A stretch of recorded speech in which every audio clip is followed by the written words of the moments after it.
जदि से गोटे प्रकार आलू परोटा खाई खाई बोर हो गले ताले आलू परोटा बनइबार प्रोसेसटा टिके चेंज कर दिंतु। एमती स्पेशल मसला दे आलूर स्टफिंगटा बनातु। एते फ्लेवरफुल एते सुपर टेस्टी यहाँ तैयारी हुए। आपड़ जदि थरे बनइबे ना ये परोटार फैन हो जिवे। आपड़ तो बहुत थर बहुत प्रकार आलू परोटा बनई थरे यही उपाय बनईकी देखु। आ जो मानकर आलू परोटा तैयारी कला बेले स्टफिंगटा बाहर को बाहरी जाए से प्रॉब्लमटा ये बिल्कुल भी हेनी। आप मन इच्छा आलू ये भरिकी देपारे आईटा पूरा बेलून भाया फुलब। आपड़ देखिके ही जानीपे ये केते डिलीशियस देखा खावाई भी बहुत बढ़िया टेस्ट थिला। आलू परोटा तो समस्तंकर प्रिय। गोटे थर ये उपाय बनईकी देखु। बनइले आपको बिलीव हे ये केते सुपर टेस्टी तैयारी हुए। तो वीडियो को एंड जाए देखिए। वीडियो भल लगे लाइक करेंगे, शेयर करेंगे, चैनल नुआ थे सब्सक्राइब करने, फेसबुक पेज रे देखुले निश्चित भाव में फॉलो करनियंतु। चलतु स्टार्ट करवा आज रेसिपी। आलू परोटा तैयारी करने ये मो अटा 2 गिना नहीं गली अल्प लुण दे या भल भाव में मिक्स करनेली। तापर पानी दे या आम दली नवा। आलू परोटा तैयारी कला बेले सब आप अटार डोटा को पूरा स्मूथ करके रेडी करेंगे। प्रथम अटा को दलिबे तापर अन्य सब जिनस प्रिपरेशन करेंगे। से भितर आमर अटा पूरा स्मूथ हो तो ये या आम कभर कर किस समय रेस्ट रखीदे। से भितर आम अन्य सब जिनस चलते रेडी करना। ये मो आलू को प्रथम सिझेकी रखीदे। तो ये मुझे 6टा आलू नहीं। आलू परोटा जिते भी तैयारी करेंगे प्रथम आलू सिझेकी ठंडा कर देते। आलूटा पूरा गरम थे ना से पूरा चिपचिप हो जाए। तो जिते लुण पकईदेवे से पानी छाड़ से आलू को प्रथम सिझाई देते। ये मो मैसर मैश करनेली। यापाई आम गोटे मसला तैयारी करवा। से गोटे चामच गोटा धनिया नहीं गली सहित गोलमरिच नहीं। गोलमरिचर क्वांटिटीटा आप कम अधिक करेंगे। हाफ चामच जीरा, हाफ चामच पान मधुरी, ये सब जिनस को आम गुंड करनबा।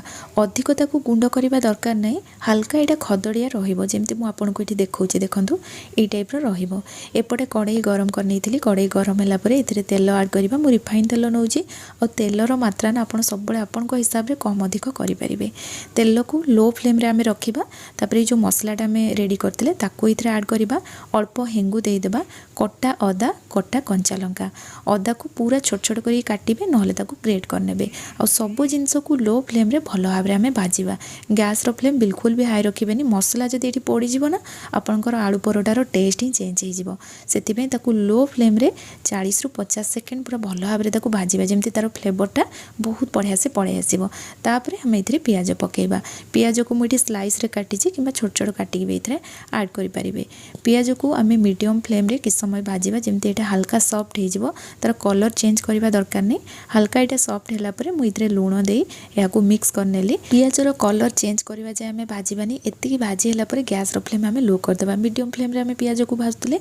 एबे आम गोटे चामच ये बेसन पकेबा और गोटे चामच कसूरी मेथी। बेसन पकेला परे गैस फ्लेम लो रखा। लो फ्लेम रे गोटे मिनिट पाखापाखि आम भल भाव में भाजवा जमी बेसन कलरटा हल्का चेंज हो ना बहुत बढ़िया गोटे फ्लेवर आसो। एमती जिते हल्का ये फ्लेवर आसो कि कलर टे चेंज हो आसो आपण मैंने जानवे बेसन रेडी हो जाए। टाइम आम गोटे छोट चामच गरम मसला गुंड, हाफ छोट चामच हलदी गुंड और ये लंका गुंड पकईदे। सब जिनस को किस समय आम भाजीदे 20-30 सेकेंड पाखापाखि अधिक नुह।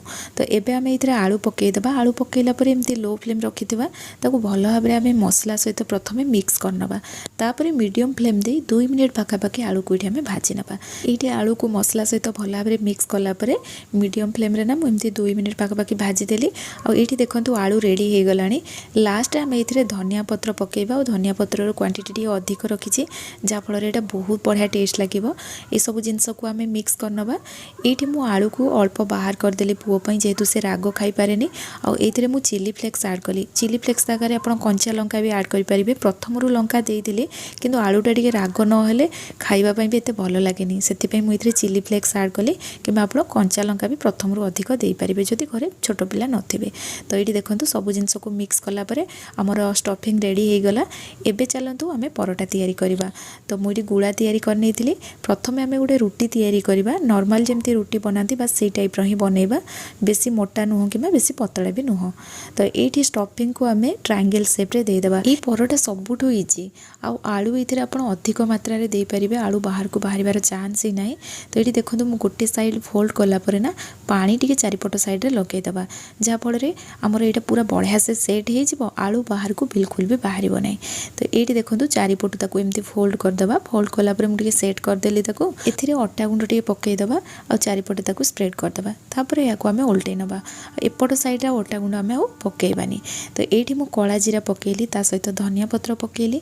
आपन चाहिए अल्प धड़ा राशि भी ये पकई पारे, बहुत बढ़िया टेस्ट लगे। ताकू हल्का हाथ में आम देखूँ एमती बेलिबा जमी कला जीराटा ये सेट हो भी टिके स्प्रेड हो, कारण मोटा थिला ना ताकू स्प्रेड करदे जहाँफल आम परोटा भी बहुत बढ़िया से सेट हो। एपटे तावा गरम करनी, गरम कलापर देखूँ आम परोटा को प्रथम भल भाव में सेकीदे, तापर ये घी कि तेल लगेगा।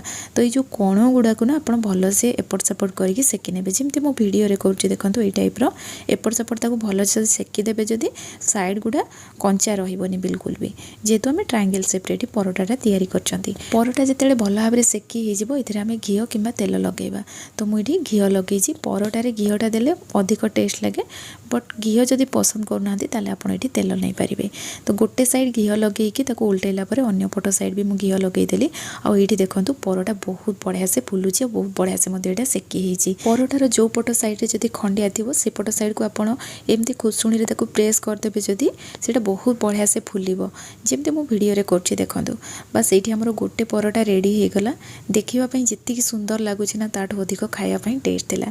यहाँ जो गोटे परोटा फुलला से नुह, मुझे आपको देखा देखो सब परोटा ये पूरा बेलून भाया फुलिब। आई परोटा बहुत इजी, जे कहीं भी जब बन जानी ना आलू परोटा ना से भी यही परोटा को बहुत सहजरे बन पारे।